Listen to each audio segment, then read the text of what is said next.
Bonjour, c'est Romain. Dans cette vidéo, je vous montre comment attribuer des actes à votre remplaçant ou à un collègue, comment facturer pour toutes les personnes du cabinet, qu'elles soient remplaçantes, collaborateurs ou titulaires.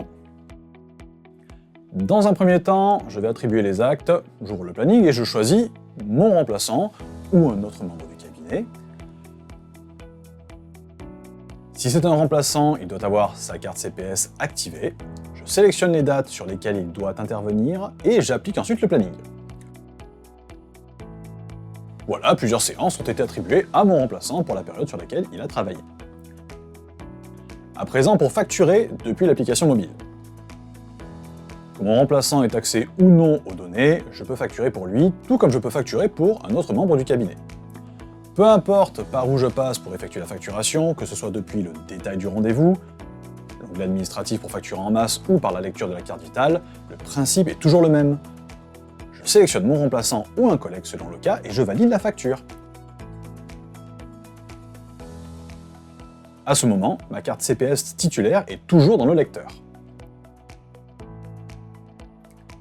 La facture de mon remplaçant a été réalisée et elle est maintenant prête à être télétransmise. Je peux la retrouver via l'onglet administratif, dans mes factures, en sélectionnant mon remplaçant et je peux également télétransmettre pour lui. Pour cette télétransmission, je n'ai qu'à me laisser guider par Agachu. Il me demande la CPS de mon remplaçant. Si ce n'est pas la bonne carte dans le lecteur, cela n'a aucune incidence. Agachu me rappellera de mettre la carte CPS dont il a besoin à ce moment-là.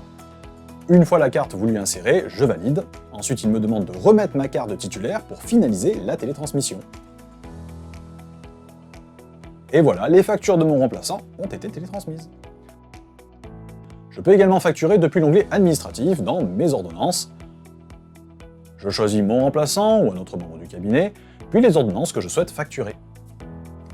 Pour la facturation dégradée, il faut que la CPS de la personne qui a réalisé les soins soit présente dans le lecteur. Cela peut être la CPS de mon remplaçant, d'un collègue ou la mienne, selon qui a effectué la consultation. Comme précédemment, si j'oublie de mettre la bonne CPS, Agachu me le rappellera. Vous savez maintenant comment attribuer les actes à votre remplaçant ou à un collègue, facturer pour un remplaçant ou toute autre personne du cabinet, sécuriser les factures pour tout le monde et télétransmettre pour votre remplaçant.